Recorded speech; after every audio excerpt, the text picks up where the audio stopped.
Hello বন্ধুরা, চলে আসছি আমরা পাহাড়ের সর্বোচ্চ পর্যায়ে। এখানে সাধারণত উপজাতিরা যারা বিজনেস করে, তো তাদের এই ব্যবসা দেখার জন্য আসছে। তারা কী কী জিনিস নিয়ে ব্যবসা করে, সাধারণত অনেক সুন্দর সুন্দর ফল সেখানে পাওয়া যায়, ফলের জুস পাওয়া যায়।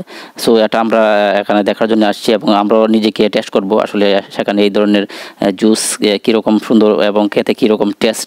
সো এই হচ্ছে বিষয়। তো দেখতে পাচ্ছেন আমরা মোটামুটি ফলের দোকানে চলে আসছি। এখানে আমাদের টিমের সবাই আসছে, তো আমরা সবাই মিলে এই ফলের জুস খাবো। এখন পাহাড়ি এলাকার ফল কীরকম হয় এবং কতটা মজার হয়, সো এটা আমরা আসলে এখানে দেখার জন্য আসছি এবং খেয়ে টেস্ট করব।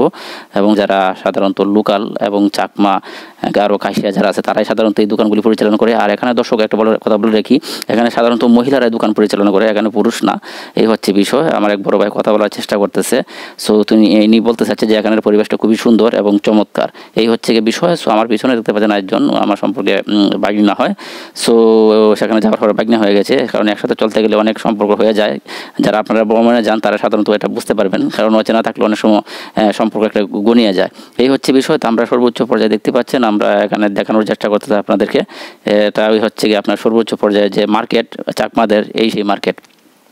তো গাইজ এখন দেখতে পাচ্ছেন আমরা আরও উপরে যাচ্ছি, এটাই শেষ পর্যায়ে। এটা দৃশ্য এরা ওই জায়গায় রাখছে কী জন্য আমি সেটা জানি না, এটার ইতিহাস মূলত জানি না।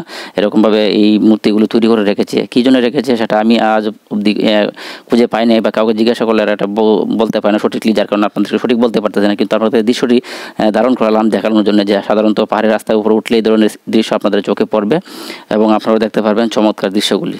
সো দর্শক, এই হচ্ছে গিয়ে পাহাড়ের সর্বোচ্চ পর্যায়ের দোকানগুলির একটু হালকা সিনারি আপনাদেরকে দেখানোর জন্য চেষ্টা করতেছি। ধন্যবাদ সবাইকে।